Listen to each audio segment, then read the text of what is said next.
Mom and Dad, do I really have to leave? We've already called your grandparents. They'll be here soon to pick you up. We don't need someone ugly like you. I'm sorry, but we can't have a daughter with no prospects. I don't remember giving birth to someone as ugly as you. My parents, who only showed love to my beautiful elder sister, were indifferent to me. They took her and left the house, leaving me behind with only the emotional scars of being abandoned. But then, my grandfather said, "It's okay. We will ensure your future. We'll make them regret this." Believing his words, I started a new life with my grandparents. There, my talent for acting blossomed, and I grew to the point where I was the main character in dramas. It's been a while. I've come to take you back. Hey! What are you talking about? If you bother her anymore, I'll call the media. My name is Nancy. Now, I'm a successful actress, busy with drama offers. Despite my success, the journey here was truly tough and challenging. Of course, the training to become an actress was hard, but even more so was my childhood. I was born the second daughter to a father who was a salaried worker and a mother who was a homemaker. Hey, sis, let's go to the park and play together. Sure, let's go. I think life was truly enjoyable until I became conscious of the world around me. My sister was beautiful even from a young age, famous in the neighborhood for her looks. Our parents adored her, and it was clear she was favored over me. But since she was kind to me, I didn't feel too upset about it. However, things started to change when I entered elementary school. Your sister is going to dance classes now, so she doesn't have time to go to the park. What if she gets hurt and scars her beautiful face? I'm sorry. But what is dance? I want to go too. Let's go together. It's enough with just your sister. It's a waste of money for you to learn to dance. As a young elementary school student, I didn't quite understand the implications of money, and I wasn't too hurt by this. But gradually, as restrictions on my activities and time with my sister increased, so did my dissatisfaction. My only joy was playing in the park with my sister or playing house at home. Looking back, I think just doing something with my sister was what made me happy. Sis, can't we go to the park today? It's Saturday, let's go out and play. Mom and Dad will get mad, sorry. But I don't have lessons today, so how about we play that new game we got? Okay. My sister was the only one doing extracurricular activities, and only she got things like games. For birthdays or Christmas, I would only receive cheap gifts. Once, I overheard our parents talking. They wanted to invest only in my beautiful, promising sister. Indeed, I wasn't as beautiful as my sister and not particularly good at academics either. But I resented our parents for judging us based on appearance from the beginning. Nancy should have a game too. It's sad if it's just me. She's meant to lead a normal life, so she doesn't have time for games. She should just study for her future. You're special, so you need to practice dance and singing for your future in the entertainment industry. We want to raise you stress-free. My sister was also worried about living a life where only she was favored. While my sister felt guilty for being the favored one, I never blamed her. We maintained a good relationship, and I tolerated what I could, never opposing our parents. As I grew up, my parents increasingly ignored me. Even if I got perfect scores on assessments or good marks, they didn't care. Can you sign my report card? What's this? It's pathetic you can't even get all high distinctions. Seriously, what good are you? You're not good-looking or smart. They don't have to say things like that. I worked hard to get decent grades, even though I wasn't perfect. And besides, my sister's grades were worse than mine. And while I wasn't as beautiful as my sister, why wouldn't they acknowledge me at all? I knew what my parents thought and had understood it since I was young, but as I grew older, the stress became more intense, and my interactions with my sister lessened. Maybe I was envious that my sister received our parents' attention. You don't have to worry about what Mom and Dad say. You have your own strengths. You don't understand how I feel. She was always kind to me. But the kinder my sister was to me, the more miserable I felt about myself. Then one day, I said, Mom, I got the lead role in the Open House. I need to buy a costume. We don't have money for such nonsense. We're not spending on useless things. But lots of parents will be watching, and I'll be performing in front of the whole school. It won't help your future. I already told you, we're not wasting money on that. If you really want to do it, ask your grandparents. I tried asking Dad too, but his response was the same as Mom's. It seemed they really didn't care about me at all. Yeah, that's true. Maybe I should have realized it sooner. From a young age, I never got any games, only hand-me-down clothes and shoes from my sister. I thought I understood my place in the family, but I guess I still hoped for more from my parents. But that was pointless. From that moment, I no longer thought of them as my parents. Grandma, Grandpa, long time no see. My grandparents didn't live too far, about an hour's bike ride away. I usually didn't visit because of the distance, but that day I went without telling anyone. My parents didn't care about me, and I couldn't rely on my sister. My grandparents were all I had left. Oh, what brings you here so suddenly? Is it bad I came without calling? Of course not. We're happy you're here. Come on in.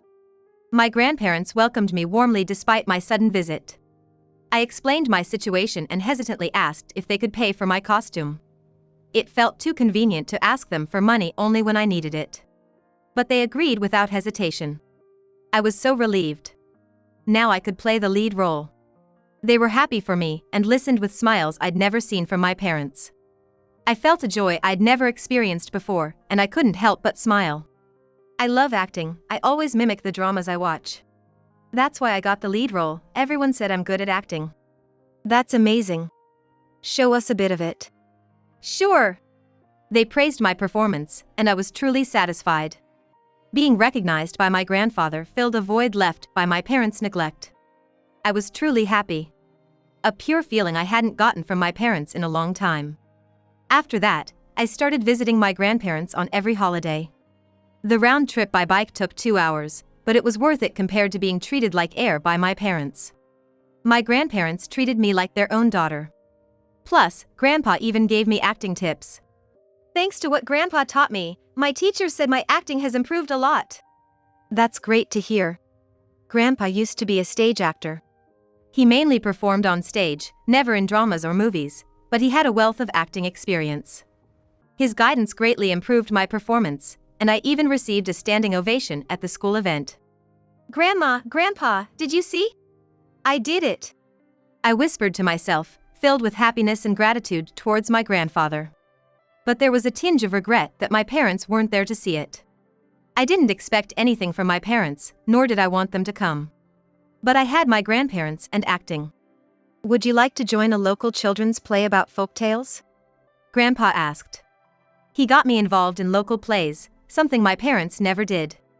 I felt like I mattered when I was with them. A feeling that began to grow. Being with my grandfather fills my heart. My parents were too busy coddling my growing sister to notice me. One day, when I was in my first year of middle school, I came home late. I'm home! You're late. Sit down, we have something important to discuss. It was unusual for them to even acknowledge my return. Well, they didn't even greet me back today. But what could this important matter be? Unlike my sister who went to a private school, I was made to attend a public school without question. I wasn't even allowed to participate in extracurricular activities, so I can't imagine what this important talk could be about. I sat in the living room as I was told. What's the discussion about? You're going to live with your grandparents from now on. We know you go there every break. What? We're moving near a talent agency for your sister, and we can't waste money on you anymore. This was absurd. It was nothing short of parental neglect. I knew they barely showed me love, but they still had a responsibility as parents. Pushing it all onto my grandparents was too much. Of course, I'd rather live with my grandparents than with them. But they were important to me, and I didn't want to burden them. That's going to be a burden on Grandma and Grandpa. I'm not even asking for much. It's decided. They'll be happy to have you. But we're moving this Saturday. Pack your stuff. Having said that, my father returned to his own room. Dad left after saying that, not even letting me finish. It was clear he meant it. They had no intention of raising me anymore. It was like being discarded. Despite knowing they didn't need me, this hurt me deeply. How could they be so cruel? But I couldn't understand their feelings. And then the day came. Mom, Dad, do I really have to leave? We called your grandparents, they'll be here soon. We don't need an ugly girl like you. I'm sorry, but a daughter with no prospects is useless. I don't remember giving birth to someone ugly like you. My sister looked down until the very end, but my parents said this with a grin. My already hurt heart was beyond repair, but they didn't notice and left. Left alone in front of the house, I struggled to accept reality. It's okay. I have my grandparents. I tried to reassure myself, but the pain didn't fade. Thankfully, they arrived soon by car. As soon as I saw them, I couldn't hold back my tears anymore. Mom and Dad hate me. They said they have no use for an ugly girl. Mom said she doesn't remember giving birth to me. It's okay. We're here for you. Those people aren't your family. You're our precious daughter. Forget about them. They took me home and told me they'd been asked to take care of me that morning. They couldn't contact my parents now and didn't know where they moved. But they decided to cut ties with them. That's right. They discarded me. They're no longer my family. I'll enjoy my new life with my grandparents in my own way. To keep my sanity, I kept telling myself that everything would be okay, and so began my life with my grandparents. Grandma, Grandpa, I got the lead role again. The first days were emotionally unstable, but the unconditional love from my grandparents gradually healed me. Grandpa's suggestion led me to acting classes, where my talent flourished. I was living fulfilling days, starring in major plays, and had forgotten about the people who abandoned me. I was truly enjoying my life. That's great. You've got my blood in you, after all. Your talent as an actress is blooming. Maybe I'll become a leading actress representing the USA someday. I truly believe you will. In 5 years, your life will change for sure. Back then, I hardly believed Grandpa's words. I knew I had a talent for acting, but I never thought I'd become an actress. The world wasn't that sweet, and due to my upbringing, I lacked confidence.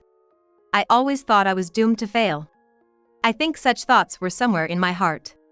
But contrary to my beliefs, during my first year in high school, I was scouted. It was a minor role in a drama, but it marked the start of my acting career. More emotion. Real sadness doesn't look like that. Yep. As I began my acting career, Grandpa's rigorous training became a daily routine. He was usually kind, but strict with acting. His guidance helped me improve rapidly. One day, the shooting for the new drama had begun, and I was living a whirlwind of busy days. Grandpa's training is still as tough as ever. I'm happy to see that my acting is getting better and receiving higher praise because of it. That day, as I was preparing to go to the studio for more acting training with my grandfather, the doorbell rang unexpectedly. What? Why? Hey, long time no see.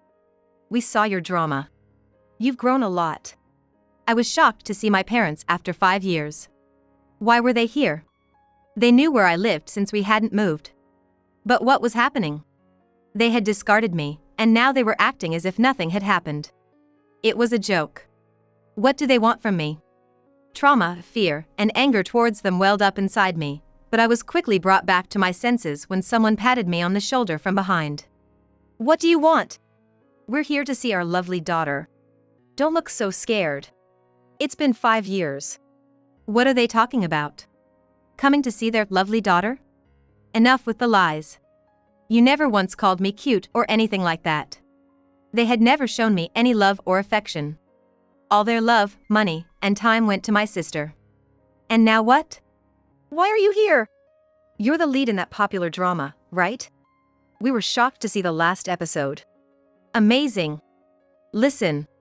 Your sister, despite all the money we spent, said she's quitting the entertainment industry and left home. She's gone, so we came to pick you up. I see. It's all clear now. Their affection for my sister wasn't love. It was an investment for the future. They probably spared no expense in terms of money, time, and everything else on my sister because she was someone who could enter the entertainment industry and earn money. Since that investment failed, they're targeting me. They think, as an actress, I'm earning well and can support them. They want to use me as a tool. They are making a fool of someone. I'm not your tool, and I won't be used by you. You're mistaken if you think I'll spend my money on you.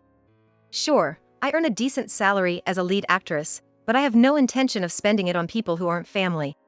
My sister realized she was just a money-making tool for you, not loved. Now you're facing the consequences of treating your children as tools, not as family. From a young age, I never defied my parents and accepted the disparity between my sister and me. I guessed to them, I was a convenient presence who complied with everything. That's probably why they think they can use me now, without any apology. But they're wrong if they think I haven't changed in these past 5 years. Hold on. I raised you. How could you say such awful things to your own mother? Our upbringing is why your acting talent blossomed. Enough joking. How can you even talk to someone you discarded like that? If you come any closer, I'll call the media. I'll expose everything you two have done, and you'll be finished in society. Disappear if you don't want that. Grandpa said this, and my parents fled, their faces pale. I never expected to meet them again like this. But I could express my feelings now, thanks to the love and openness my grandparents provided. I was grateful to them again and glad that I could finally sever ties with my parents. Then, I focused on my drama, which eventually became a huge hit in the USA, making me a famous actress. My grandparents were genuinely happy for me. Congratulations. It was a great show. Thanks. It's all thanks to you, Grandma and Grandpa. It's all your effort. You make us proud. Even after the drama, my busy schedule left no time for a vacation. I had planned to take my grandparents on a trip, but it seemed impossible for now. However, I decided to express my gratitude through my continued success as an actress. There was also some progress with my family. My sister, who had always been by my side, contacted Grandpa, wanting to talk to me. I wondered what she was doing now. When I heard about my sister from my grandparents, that thought suddenly crossed my mind. Last I heard, she supported me until the end, even when I pushed her away. I owed her an apology, so I agreed to meet her. Long time no see. How have you been? Good. And you, sis? She had lost weight and wasn't living well. I heard that after moving, the excessive pressure from our parents had driven her to a breakdown. She eventually fled and now worked as an office clerk at a small company, struggling to repay the debts our parents accrued investing in her. They probably approached me expecting financial support, seeing my success. That's tough, sis. You've had a hard life too. It's nothing compared to you. But I'm happy to see my little sister succeed. Keep it up as an actress. I'll always support you. Her words brought me to tears. I pushed away my sister once, who had always been kind to me. Despite her own hardships, she still called me her lovely little sister. Currently, I am able to earn more money than my sister, and I could help her financially. But that wasn't the right thing to do. She had escaped our toxic parents and was living independently. My role was to support that. If you ever need help, let me know. I'm here for you. Thanks. But I'm content with my life now. You don't need to worry about me. If those parents ever find out where you are and do something, make sure to contact me right away. Sure. We began keeping in regular contact and met for meals once a month. We shared a bond, having suffered under the same parents. However, we both have continued to suffer at the hands of those parents. We wanted to support each other moving forward. As for my parents, I heard they declared bankruptcy due to their decisions. What about work? Dad quit his job around the time I graduated high school, intending to support me. Probably thought he wouldn't need to work once I became famous. I see. So, they ended up bankrupt. They got what they deserved. They divorced and lived separately, struggling financially. No matter how successful I became, I had no intention of helping them. They reaped what they sowed. Because that's what these two have done for us. I'm still living with my grandparents, enjoying every day. My sister, who was always kind to me. And my grandparents, who always supported me. I cherish these 3 family members and will continue to be grateful for the rest of my life.